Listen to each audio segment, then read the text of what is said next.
Muito bem, bom dia, meus queridos irmãos.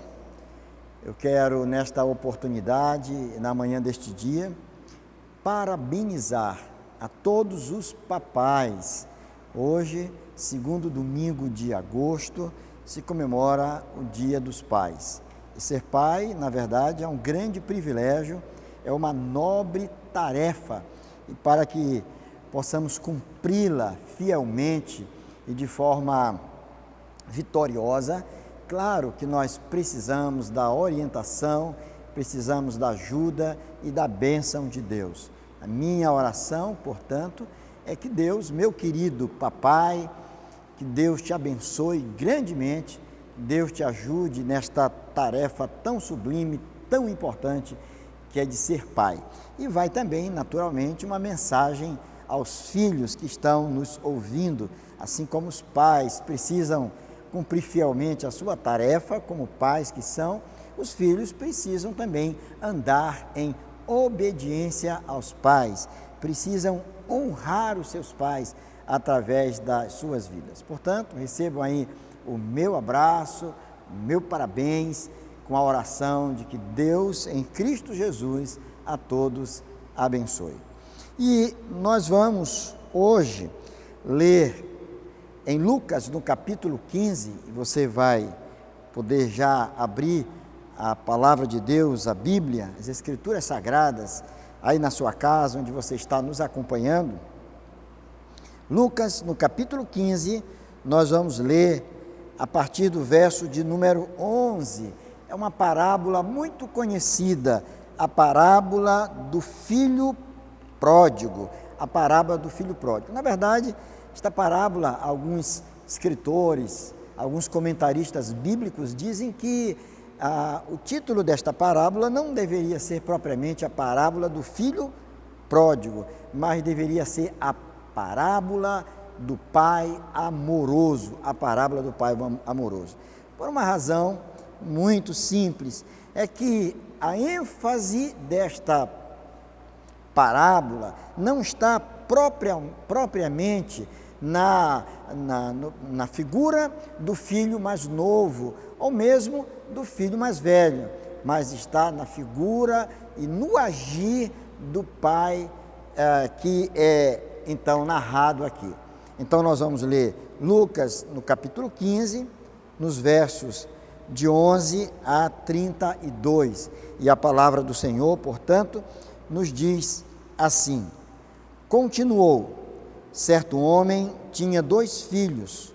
O mais moço deles disse ao pai: Pai, dá-me a parte dos bens que me cabe. E ele lhes repartiu os haveres. Passados não muitos dias, o filho mais moço, ajuntando tudo o que era seu, partiu para uma terra distante e lá dissipou todos os seus bens, vivendo dissolutamente.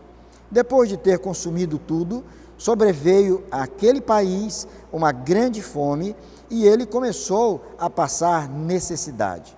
Então ele foi e se agregou a um dos cidadãos daquela terra, e este o mandou para os seus campos a guardar porcos.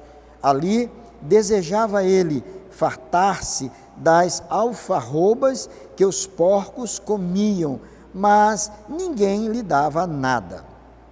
Então, caindo em si, disse: quantos trabalhadores de meu pai têm pão com fartura, e eu aqui morro de fome? Levantar-me-ei e irei ter com o meu pai, e lhe direi: Pai, pequei contra o céu e diante de ti. Já não sou digno de ser chamado teu filho. Trata-me como um dos teus trabalhadores. E levantando-se, foi para seu pai. Vinha ele ainda longe, quando seu pai o avistou e, compadecido dele, correndo, o abraçou e beijou. E o filho lhe disse: Pai, pequei contra o céu e diante de ti. Já não sou digno de ser chamado teu filho. O pai, porém, disse aos seus servos: Trazei depressa a melhor roupa vestiu, ponde-lhe um anel no dedo e sandálias nos pés. Trazei também e matai o novilho cevado.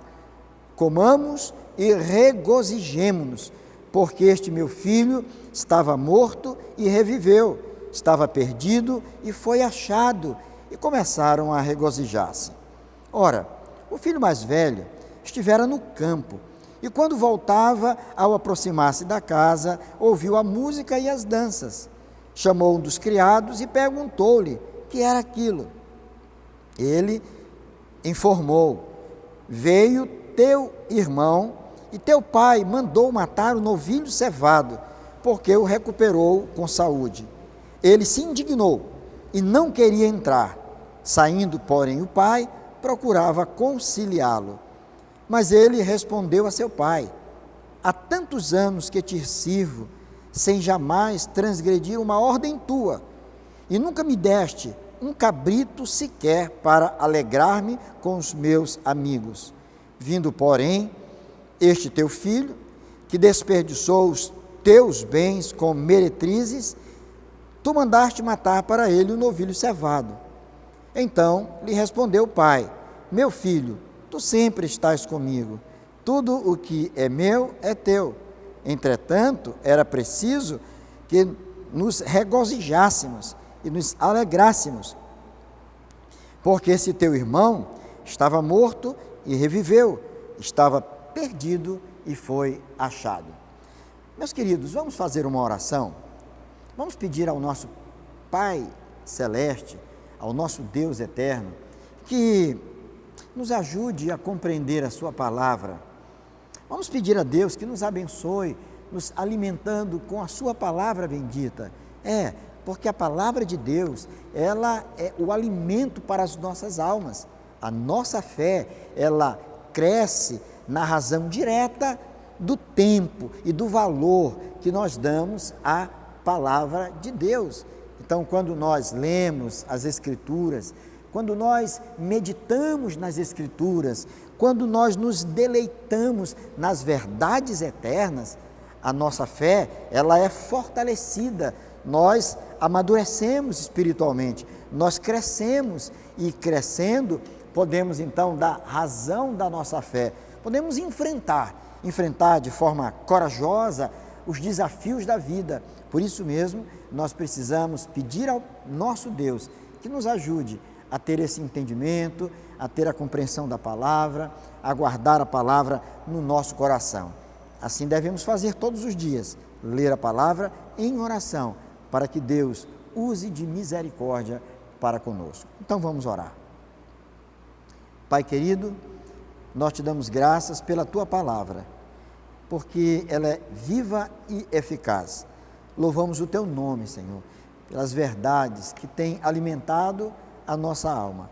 E nesta hora, pedimos ao Senhor que em nome de Jesus nos abençoe, ó Pai, a todos nós, a mim e aos meus irmãos que acompanham este vídeo, esta mensagem. Que todos, Senhor, todos nós, sejamos igualmente favorecidos com a Tua graça, com a bênção do alimento espiritual, da compreensão da Tua palavra e que ela fique gravada nos nossos corações. É o que nós te pedimos e agradecemos no nome de Jesus. Amém. Alguns já afirmaram de que Jesus foi um mestre por excelência. As verdades que Jesus ensinou transformaram lá naqueles dias a vida de muitas pessoas.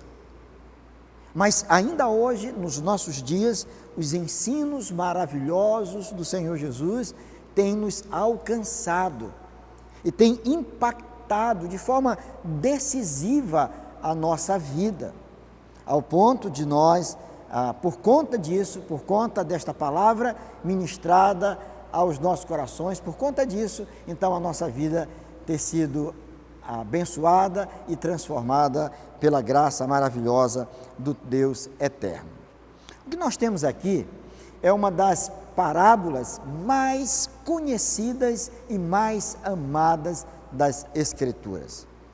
A parábola que recebeu o título de a parábola do filho pródigo. Nós falamos ainda há pouco que talvez este não seja o melhor título para esta parábola. Por quê?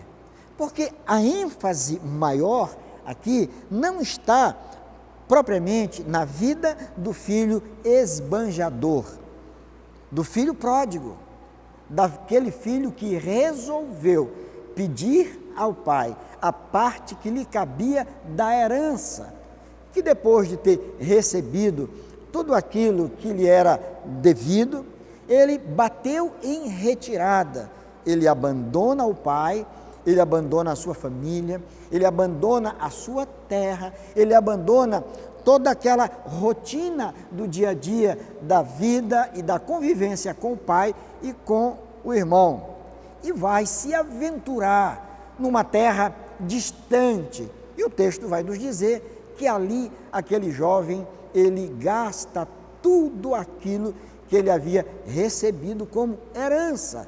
Ele se envolveu numa vida extremamente promíscua, ele procurou atender aos apelos do seu coração, e estes apelos foram tão fortes, mas tão fortes, que ele não teve forças para dizer não, e por isso mesmo ele mergulhou numa crise muito grande. E essa história nós conhecemos muito bem, a história desse jovem que resolveu, portanto, abandonar o pai, abandonar a família e sair para uma terra distante.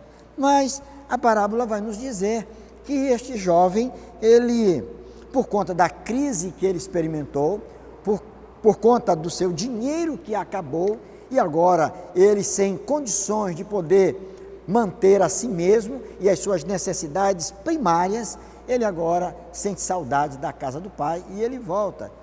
E aí nós vamos observar então que a ênfase maior do texto não é propriamente naquilo que o filho mais novo fez, não foi nas presepadas que ele arrumou, não foi na forma indigna que ele viveu, e nem tampouco a ênfase vai recair sobre a vida do outro filho, porque a parábola vai dizer que também aquele pai, ele tinha um outro filho, o filho mais velho, e esse filho mais velho, ele estava ainda na companhia do pai, um filho trabalhador, um filho obediente, um filho que saía cedo para o campo, ia trabalhar e voltava no final do dia, cansado, suado, fadigado de todas as tarefas que cabia a ele fazer. Mas um rapaz que, apesar ou a despeito de conviver com o pai, apesar de estar na casa do pai, de estar na companhia do pai, de estar debaixo do mesmo teto do pai, mas parece-me que não desfrutava de uma comunhão muito íntima com o pai. Ele não, parece, a ideia que temos aqui é que aquele jovem, aquele filho mais velho, ele não conhecia perfeitamente o caráter do seu pai. Ele era um homem de coração duro, e por isso quando ele volta e ele ouve a música que tocava, ele percebeu que havia algo diferente na casa, havia uma festa, e ele pergunta para um dos empregados da fazenda, e ele pergunta o que estava acontecendo, que festa era aquela, que ele não sabia, e alguém disse para ele então, olha, era o teu filho, o teu irmão, o filho do teu pai, então ele voltou, e o teu pai está muito contente, teu pai está feliz da vida, e resolveu então matar aquela ovelha cevada, e fazer aqui um grande churrasco e uma grande festa. Aquele jovem, aquele filho mais velho, ao invés de se alegrar com a alegria do pai, ao invés de festejar o retorno do seu irmão, não, ele fica profundamente contrariado, ele fica aborrecido, ele fica desanimado, ele não estava entendendo nada, ele não admitia aquilo para ele era um tremendo absurdo. Como podia o seu irmão agora está sendo festejado, quando ele havia envergonhado o nome do pai, maculado o nome da família? Como podia agora o pai fazer uma festa para aquele que desperdiçou tudo aquilo que ele recebeu como herança? Aquele jovem que teve a coragem de pedir a herança do pai, quando o pai ainda estava vivo. É como se ele estivesse desejando a morte do pai. E aquele irmão mais velho não podia admitir aquela afronta. Ele era muito aplicado, né? E por isso mesmo, aqui o que nós vemos, que ele se transformou num verdadeiro legalista, E agora o pai sai da festa e diz o texto que vai conciliar aquele filho mais velho, vai conversar com ele, vai mostrar a ele as razões da sua alegria, ou a razão, porque era uma razão, a razão da sua grande alegria é que o seu filho, que estava perdido, tinha sido achado. O filho que estava morto, mas reviveu. O pai estava feliz da vida com o retorno do seu filho, aquele filho que tinha abandonado a casa e agora tinha voltado. Então, o que nós vamos ver aqui, quando se fala de ênfase desta parábola, é exatamente o fato de o pai ter tratado de forma tão amorosa com aqueles dois filhos de comportamento completamente diferentes, mas ambos agiram de forma errada, ambos erraram diante do pai, porque saiu de casa, abandonou o pai para morar numa outra cidade, e o outro porque abandonou o pai morando debaixo do mesmo teto. É isso que nós vamos ver aqui, como esse pai tinha tanto amor para dar àqueles dois filhos, como aquele pai, então, se comportou naquele momento e na história, na parábola que foi contada pelo Senhor Jesus. Então, 3 coisas para mim aqui são importantes e que eu gostaria que você, meu querido irmão, meu querido irmão, minha querida irmã, nós que estamos hoje comemorando o Dia dos Pais, que nós pudéssemos lembrar de algumas coisas importantes, 3 delas, né? E nós vamos dividir, então, o estudo desta manhã em 3 partes. A primeira delas, nós vamos tratar do que vem a ser uma parábola. O que é uma parábola? Tá certo? Em segundo lugar, nós vamos ver o que motivou Jesus a contar esta parábola. O que levou, na verdade, Jesus? Qual era o contexto desta parábola? O que o motivou a contar esta parábola? E em terceiro lugar, o que ensinou Jesus com esta parábola? O que Jesus estava ensinando aos seus discípulos ao contar esta parábola? E quais as lições que nós podemos também tirar para as nossas vidas com a narrativa desta parábola? Primeira coisa, vamos tentar responder a primeira pergunta. E a primeira pergunta é: o que é uma parábola? A parábola é um recurso didático que foi muito utilizado por Jesus, no qual ele fazia uso de pequenas histórias para transmitir grandes verdades. Entenderam? Jesus fazia uso de pequenas histórias pequenas, com o objetivo de transmitir grandes e importantes verdades. Alguns chegam a confundir parábolas com outros tipos de figuras que o Senhor Jesus utilizou, como as alegorias, por exemplo. Nas alegorias, cada parte da história, ou em cada parte da história, se busca uma aplicação. É como se aquela história, numa alegoria, tivesse várias lições. Numa parábola é diferente. A parábola, ela busca trazer uma verdade que, não que ela esteja escondida, mas que ela esteja ali naquela história contada e que pode ser perfeitamente compreendida quando Jesus então está querendo tratar de lições preciosas e importantes para a nossa vida. Temos que ter uma parábola. Lembrando, parábola, portanto, é a utilização de pequenas histórias para a transmissão de grandes verdades. E Jesus fez isso. Muito bem, sabendo que é uma parábola, sabemos que estamos diante de uma história que o Senhor contou. Na verdade, o capítulo 15 todo são 3 parábolas. A parábola da ovelha perdida, a parábola da dracma perdida e a parábola do filho pródigo. Alguém poderia também dizer do filho perdido, do filho que se perdeu e foi achado. Então, são 3 parábolas que caminham numa mesma direção, que apontam para uma mesma lição. É como se fosse uma única verdade dividida em 3 sessões. Muito bem. O segundo ponto aqui, nós vamos tratar acerca do motivo que levou Jesus a contar esta parábola. O que levou Jesus a proferir esta parábola? Por que ele contou essa história para os seus discípulos? Qual era o objetivo de Jesus? Qual era a lição preciosa que ele queria ensinar àquela gente que estava com ele naquele momento?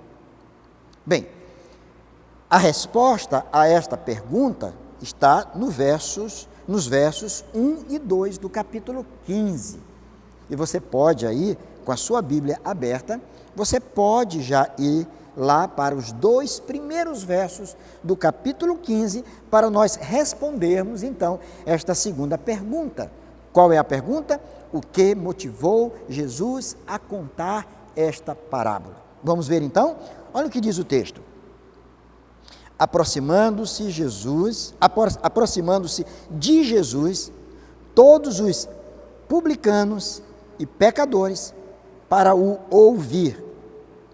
E murmuravam os fariseus e os escribas, dizendo: este recebe pecadores e come com eles. O que nós temos aqui então, meus queridos? O Senhor Jesus, na companhia de várias pessoas. Haviam várias pessoas aqui. O texto não vai relatar o nome exatamente destas pessoas, nem quantas pessoas literalmente estavam ali. Mas o texto vai nos dizer, nos informar, que ali onde Jesus estava, estavam também publicanos e pecadores. Os publicanos não eram bem vistos pelos judeus. E ali estavam aqueles que eram chamados de, aqui o texto chama de pecadores. Aqueles que, notadamente, tinham uma vida irregular. Mas não somente publicanos e pecadores estavam ali. Veja que o texto vai falar também de que havia pessoas religiosas, pessoas que conheciam as Escrituras, pessoas que, de alguma forma, nas suas conversas, falavam acerca de Deus, que conheciam a Deus. E aqui o texto fala, então, de fariseus e fala de escribas, fariseus e escribas. Eles estavam ali. Eles eram, poderíamos assim dizer, as pessoas que se apresentavam como os conhecedores da palavra, conhecedores das leis de Deus, pessoas que deveriam ser exemplos para as outras pessoas, e ali eles estavam. Apesar de todo o conhecimento daqueles homens, dos fariseus e dos escribas, apesar de conhecer os salmos, os profetas, a literatura do Antigo Testamento, mas aqueles homens parece que não compreenderam perfeitamente quem era Jesus. Eles não sabiam quem era aquele que estava diante dele. E por isso mesmo, eles estranhavam muito as suas atitudes e os seus ensinos. Eles discordavam flagrantemente do que Jesus fazia e do que Jesus ensinava. Eles procuravam contraditar ao Senhor Jesus. E aqui o texto vai nos dizer que aqueles homens, eles estavam murmurando, murmuravam. Gente, murmuração é uma coisa terrível, não é verdade? Murmuração é algo triste. Uma pessoa que murmura é uma pessoa insatisfeita, é uma pessoa infeliz, é uma pessoa que não consegue ver graça em nada que está diante dos seus olhos. Ela não compreende as coisas que estão diante dos seus olhos e por isso mesmo, tudo que fazem é murmurar, reclamar. E a murmuração é um mal extremamente contagiante. Ela contagia as pessoas, ela cria uma situação de pânico. A murmuração, ela cria todo um clima desfavorável àquilo que o Senhor Deus está fazendo no meio do seu povo. Murmuração é assim. E ali aqueles homens estavam murmurando, eles estavam reclamando. E por que eles estavam reclamando? Ou do que eles estavam reclamando? É de que Jesus estivesse na companhia de pecadores e publicanos. Entenderam?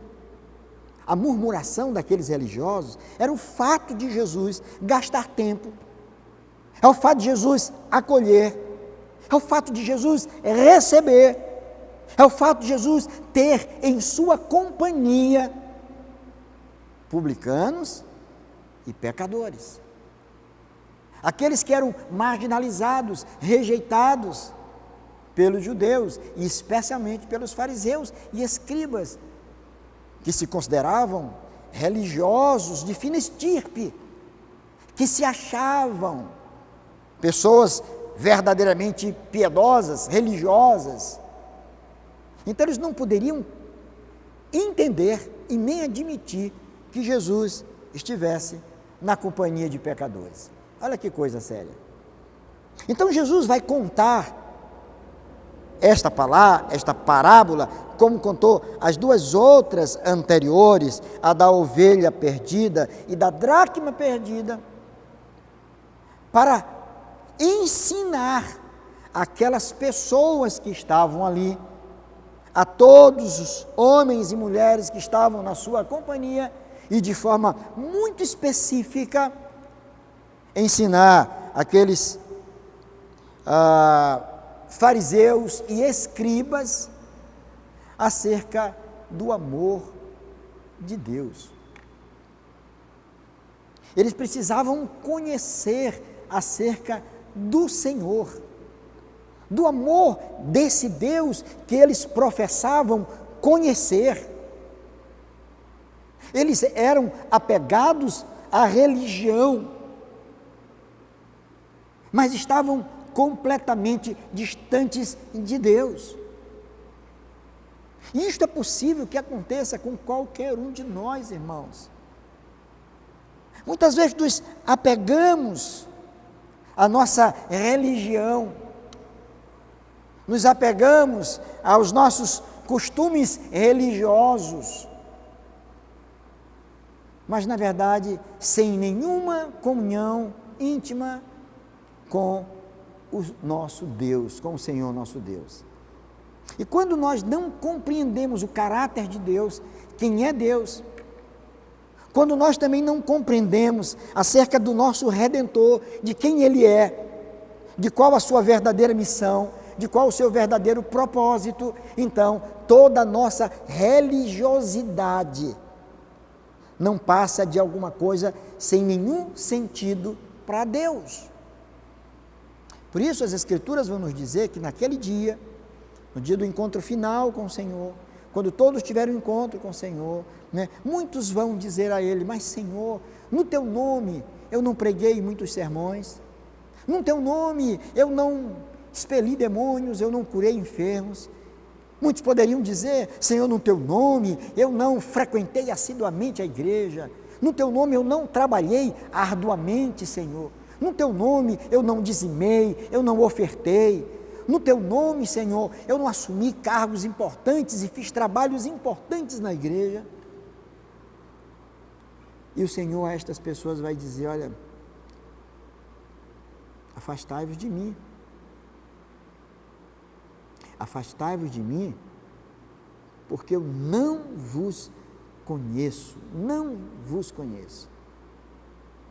Jesus estava querendo aqui ensinar aqueles homens. E este é exatamente o terceiro momento desse estudo. O que ensinou Jesus com esta parábola? O que ensinou Jesus? Alguns dizem, olha, ele ensina que o filho mais novo, nós podemos perceber no filho mais novo um verdadeiro arrependimento. É verdade. É verdade. Isso também é ensinado aqui. Nós vamos ver que aquele rapaz um dia resolveu deliberadamente sair de casa. E ele pediu ao pai a parte que lhe cabia da herança. Cabia ao filho mais velho 2/3 da herança do pai. E ao mais novo, 1/3, uma parte daquilo. Mas era muita coisa. E o texto vai dizer que aquele rapaz, ele teve a audácia de fazer esse pedido. E depois ele teve a coragem de sair de casa e se aventurar. Ele tomou uma decisão na sua vida. Uma decisão. Sair da casa do seu pai e se aventurar numa terra distante, desconhecida, e resolveu viver ali de forma completamente contrária a tudo aquilo que o pai tinha lhe ensinado. Aquele filho estava abandonando não somente fisicamente o pai, mas ele estava abandonando espiritualmente o pai. Ele estava jogando fora tudo aquilo que o pai havia lhe ensinado. Ele estava desprezando todos os ensinos do pai. E por isso mesmo ele vai desperdiçar tudo que ele tinha. Ele vai viver de forma dissoluta. Nada daquilo for ensinado pelo seu pai. Mas ele resolveu deliberadamente fazer assim. Essa foi a sua escolha. A gente convive em meio a muitas pessoas que parece-me que o foco maior da sua vida, o maior alvo da sua vida é viver livremente. É desfrutar da liberdade. Mas para muita gente, a liberdade se parece um pouco com libertinagem. Porque a liberdade para aquelas pessoas é fazer simplesmente aquilo que dá na cabeça. Eu tenho vontade de fazer algo, então eu sou livre para fazer algo. Eu tenho direito a fazer as minhas escolhas. E não são poucas as pessoas, especialmente jovens, que argumentam exatamente assim. Eu tenho liberdade, eu tenho direito, e as pessoas precisam respeitar as minhas escolhas. Mesmo que os seus pais estejam dizendo, muitas vezes com lágrimas nos olhos, filho, filha, essa é a sua escolha. Mas deixa eu te dizer, não é uma boa escolha, filho. Não é uma boa escolha, filho. Você jamais será feliz escolhendo o que você está escolhendo. Desista disto. Tire isto do seu coração. Mas o desejo é tão forte de sair, que sai e despreza tudo aquilo que foi ensinado pelos pais. Aquele jovem fez isso. Ele viveu na vadiagem. Ele tinha muitos amigos porque ele tinha recursos. Ele viveu uma vida dissoluta, distante do pai. Ele se alegrava nas festas enquanto o pai chorava e esperava por ele. Não se esqueceu dele um dia sequer.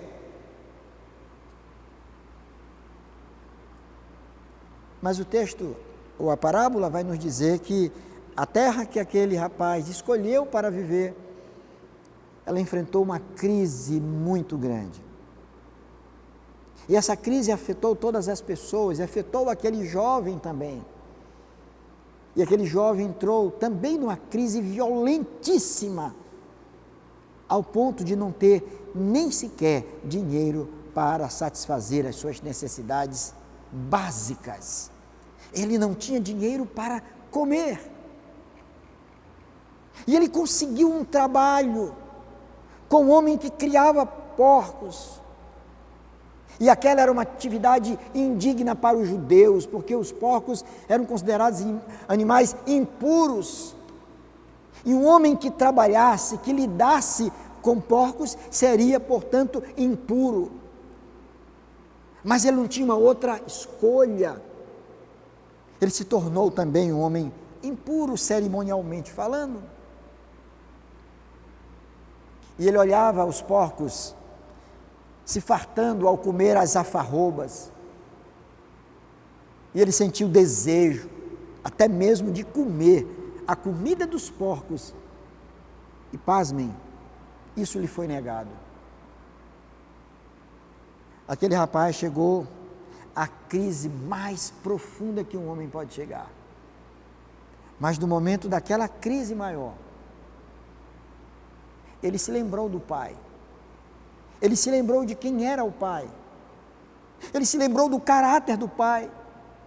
Ele se lembrou da maneira com que o pai tratava, lidava os seus empregados.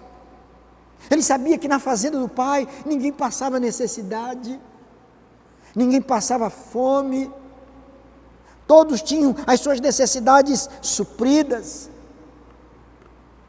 E ele sentiu vontade de voltar. E ele ensaiou. Ele disse: voltarei para o meu pai. E eu vou pedir a ele perdão. E vou dizer: pai, pequei diante do Senhor e diante de Deus. O texto diz que ele, caindo em si, isto é, ele caiu em si. E o cair em si é exatamente esse momento de uma reflexão maior, quando você se prostra diante de Deus, quando você abre os seus olhos para a realidade. Quando as cortinas se abrem dos seus olhos e aquilo que era uma ilusão, um teatro, desaparece e você agora tem um contato com a realidade. Ele caiu em si. Ele sabia do seu sofrimento, ele tinha consciência do seu estado, mas paralelamente a isso, ele se lembra de como era na casa do pai. E agora, ele resolve voltar. Agora ele resolve voltar para a casa do pai. Mas ele não sabia se o pai iria recebê-lo. Ele não tinha certeza se o pai ia recebê-lo. E ele faz uma viagem de volta. E quando ele está próximo da casa do pai, ele está chegando à casa do pai, o pai o avista. Isso demonstra que aquele pai já estava à sua espera. Não fique pensando que algum anjo apareceu ali para dizer: olha, o teu filho vai voltar hoje, fica na porta, toma um banho, troca de roupa, faz a barba, espera o teu filho. Não, aquilo era algo, a ideia que era algo que acontecia todos os dias. Aquele pai nunca desistiu do seu filho. Essa é uma lição para nós. É uma lição para nós que somos pais. Por mais distantes de Deus que estejam os nossos filhos, mas se aprouver a Deus, Ele vai mover montanhas. Ele é Senhor de todas as coisas, Senhor do universo. Ele vai agir de tal maneira que tudo vai concorrer para que aquele filho pródigo, esbanjador, que se afastou dos caminhos do Senhor, um dia ele volte. Ele pode voltar machucado, ele pode voltar abatido, ele pode voltar entristecido, mas ele volta, porque quando Deus age, ninguém pode impedir. Eu creio nisso, irmãos, eu creio nisso.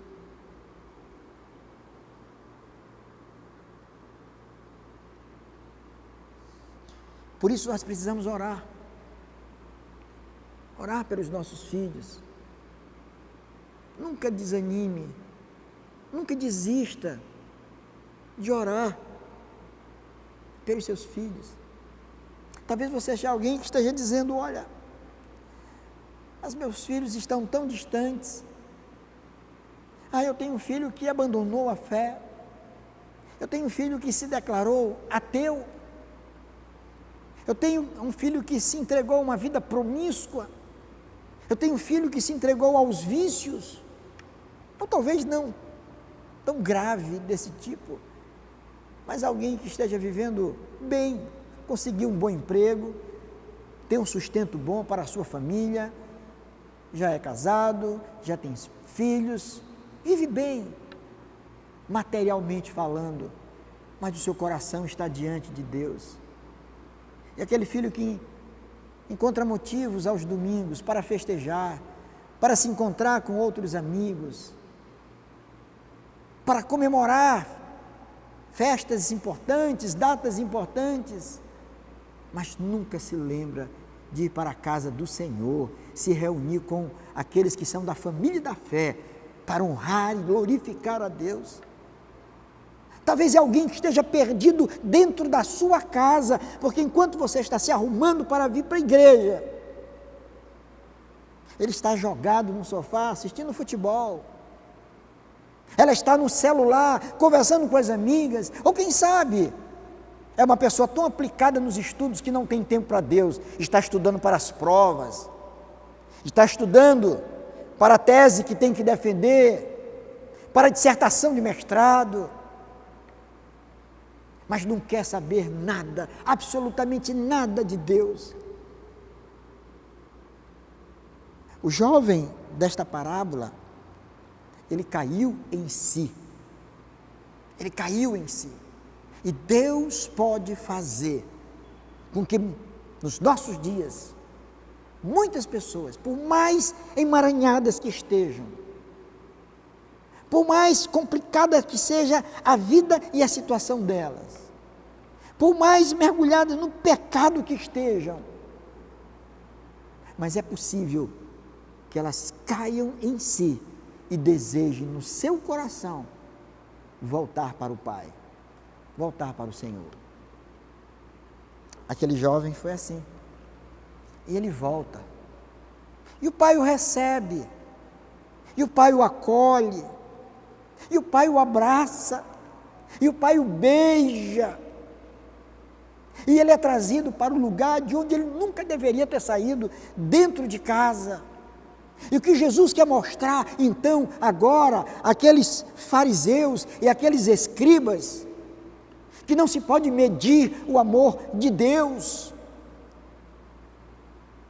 de que o Senhor está com seus braços abertos para acolher, mesmo aqueles que estão mergulhados no pecado, mas se voltarem para Ele, serão perdoados e terão vida em abundância.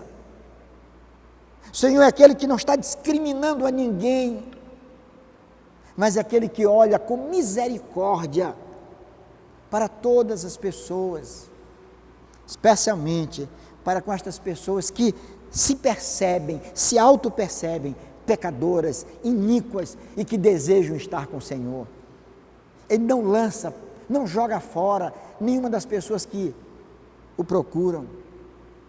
Por isso, Jesus não poderia de forma nenhuma, colocar para fora aqueles publicanos e aqueles fariseus que estavam ali. Jesus não ia fazer isso jamais. Seu amor é muito grande. Ali ele estava a ensinar as verdades eternas, verdades estas que poderiam transformar a vida daqueles que o ouviam.